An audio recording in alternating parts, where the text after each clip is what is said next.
Good afternoon. I'm Josephine Gray from the Ontario Coalition for Social Justice. I'm also a member of LIFT, Low-Income Families Together. Today we're having a press conference to talk about the Universal Declaration of Human Rights, the 60th anniversary, and to discuss Ontario's poverty reduction strategy and the reasons why we think human rights are so important. And as well, we're talking about the importance of political leaders learning about human rights obligations so that they can apply these human rights obligations to the very many changes that need to take place in the near future. Socioeconomic and cultural rights need to be measured against each society's ability to attain such goals.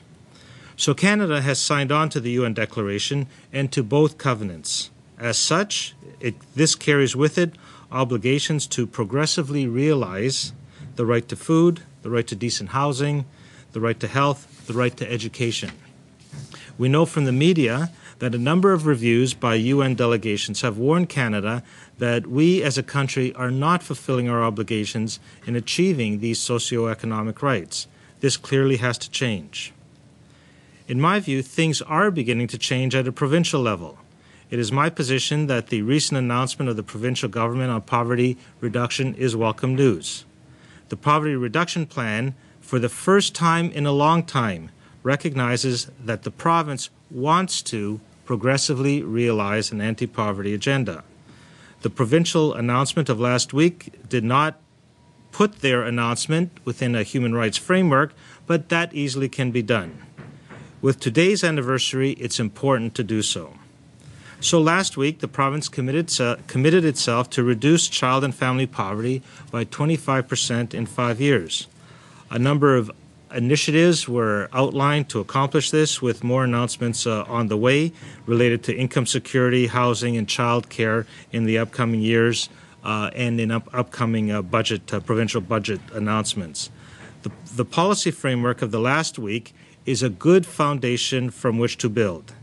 It is a significant progress first and foremost because it marks a departure from earlier positions where social and economic rights were not taken seriously and one might say even undermined. Of course, social and human rights advocates will be monitoring progress very, very closely. So today we are here, and I am here in particular, to say, the anti-poverty work that the province has undertaken is good economics, it's good policy, it's good social policy, but today we're saying as well that it is good human rights advancement. There's much work to be done in realizing our human rights. Perhaps needless to say, the federal government needs to get with the program. They need to make their contribution to issues like income security, housing, and child care. A human rights framework will allow us another measure or yardstick to assess how we as a society are doing in fulfilling our international obligations. So to close, raising the standard of living for the poorest Ontarians is a good thing to do for all sorts of economic reasons. We simply cannot afford to have so many people and so much talent sitting idly by. Further, as a basic human issue of compassion, we need to show human solidarity for poor members of our community and work to raise their standard of living. Today, however, on the 60th anniversary of the UN Declaration of Human Rights, we have additional reasons to do the proper thing. And that is because we have international obligations to do so. And further, these social economic rights will be a helpful standard for us to measure progress as the anti-poverty plan proceeds. On November 4th, when current U.S. President-elect Barack Obama posed a rhetorical question, and he asked if his children would live 100 years, what changes would they see and what progress would be made? And today I'd like to look at human rights, and particularly the Universal Declaration of Human Rights, as a philosophy and a tool in examining what progress we can make and how we can achieve this progress and realize our objectives. So actually, the day before U.S. President-elect Barack Obama was elected, there was a protest outside of Queen's Park to drop student fees. And taking that into the context of human rights on the 60th anniversary of the Universal Declaration, it becomes clear that we have some work to do in this regard. Student fees are increasingly rising. Students are increasingly being burdened by debt. and in turn being limited in what jobs they can pursue and what career avenues they will undertake upon graduation. And so in reviewing the Universal Declaration of Human Rights, it becomes clear that we have regressed in some regard, and it's important to note this, and use this philosophy as a way of measuring progress and also using it as a tool and a way of evaluating where we stand today. We can also look at the environment and environmental degradation and seeing how that impacts youth in a way that it limits our prospects for the future with current unsustainable practices.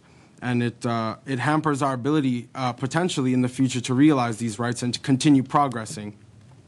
We can also look at our own Canadian election, which preceded the U.S. election by a couple of weeks, and a disturbing lack of youth engagement, particularly in relation to the U.S. election, and the fact that young people were not engaged and young people did not partake in the democratic proceedings as much as we may have liked it, as much as is necessary.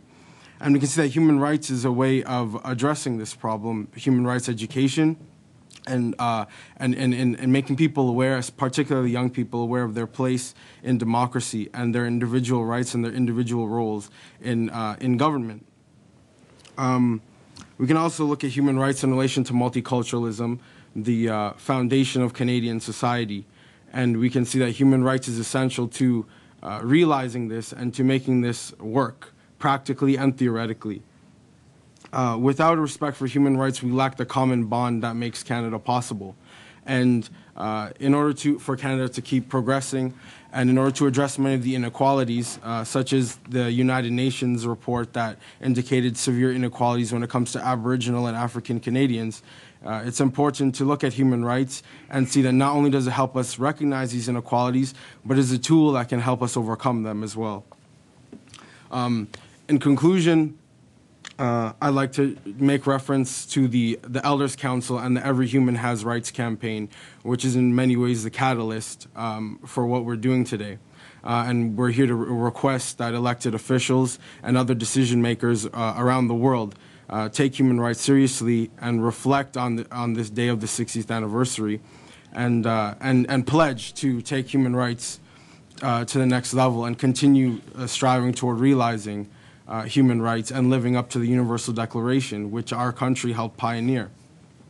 And so, as the Elders Council and such notable figures as Mary Robinson and Nelson Mandela and Kofi Annan have requested that the world and governments in particular pledge toward the Universal Declaration of Human Rights, I must ask, will these people listen to their elders as they hope young people listen to them? And will those standards be met? I hope it is, and I hope that as young people we take this very seriously and we realize that everything we see around us is we will be inheriting.